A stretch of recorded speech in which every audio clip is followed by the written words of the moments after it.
संत पूछते हैं कि भगवान ने अपने दोनों नेत्र बंद क्यों कर दिए?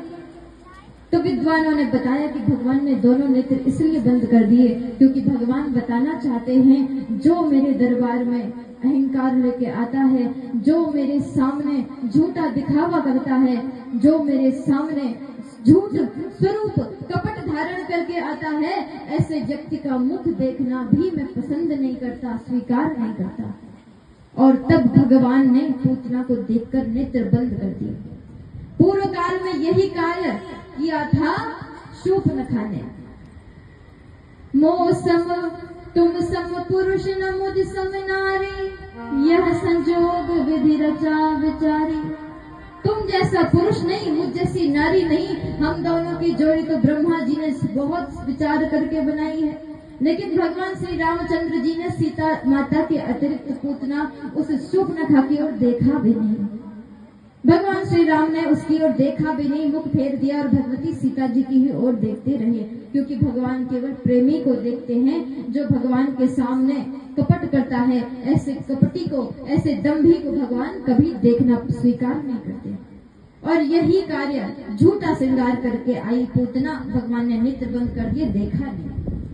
पूतना ने सोचा बालक सो रहा है, यही अवसर है, इसे गोद में उठा करके विषपान कराकर मार डालता हूँ। और पूतना ने भगवान को गोद में उठा लिया। अब पूतना ने जैसे भगवान को गोद में उठाया और अपना वक्ष से लगा करके दुग्ध पान कराने लगी। पहले तो भगवान ने दूध पिया, फिर भगवान ने पूतना का विष पिया और फिर भगवान पूतना के प्राण पीने लगे। बोलिए भक्तवत्सल भगवान की। जैसे ही भगवान पूतना के प्राण पीने लगे, पूतना चिल्लाती हुई, छटपटाती हुई कहने लगी, सामुंच मुंचालमिति प्रभाषिणी निष्पीड्यमानाखिल जीव मर्मणे, विवृत्य नेत्रे चरणौ भुजौ मुहुः, प्रस्विन्न गात्रा क्षिपतिरुरोदः। अरे मुझे छोड़ दे, छोड़ दे, छोड़ दे, मैंने तेरा क्या बिगाड़ा है, मुझे छोड़ दे। तू बच्चा है या काल है, तू कौन है, मुझे छोड़ दे। और ऐसा कहते कहते बाल बिखर गए, केश बिखर गए, विकराल स्वरूप धारण करके आकाश के समान आकार वाली होकर आकाश में उड़ने लगी। भगवान ने कहा, री पूतना, हमको पहले तो पकड़ना नहीं आता, लेकिन जब किसी को पकड़ लेते हैं तो उसे छोड़ना नहीं आता। आज हमने तुम्हें पकड़ लिया है, अब तो तुम्हें भवसागर पार करा करके ही छोड़ेंगे। और तब भगवान ने पूतना के शरीर के सारे प्राण को खींच करके पूतना को आकाश से धरती पर पटक दिया, पूतना का उद्धार कर लिया। बोलिए भक्तवत्सल भगवान की।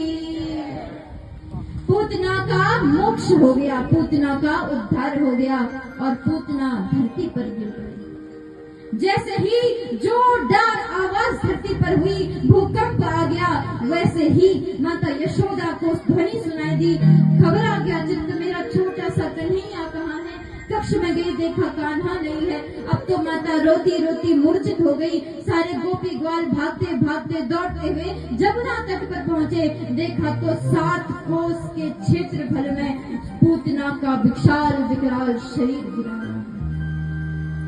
सब यही समझने लगे कि जिसके आने की खुशी, जिसके आने का उत्सव हम मना रहे थे, वो तो पूतना के साथ चला गया होगा, वो जीवित नहीं रहा होगा। लेकिन दिव्य चमत्कार हो गया। ग्वालों ने देखा कहीं बालक के हंसने की ध्वनि आ रही है, कोई जोर जोर से खिलखिलाकर हंस रहा है। और सीढ़ियां लगा करके पूतना के विशाल शरीर पर चढ़े तो एक ग्वाले ने देख लिया, पूतना के वक्ष पर बैठा हुआ छोटा सा नंदलाल बांसुरी पकड़े हुए खिलखिलाकर हंस रहा है। बोलिए पूतना मर्दन भगवान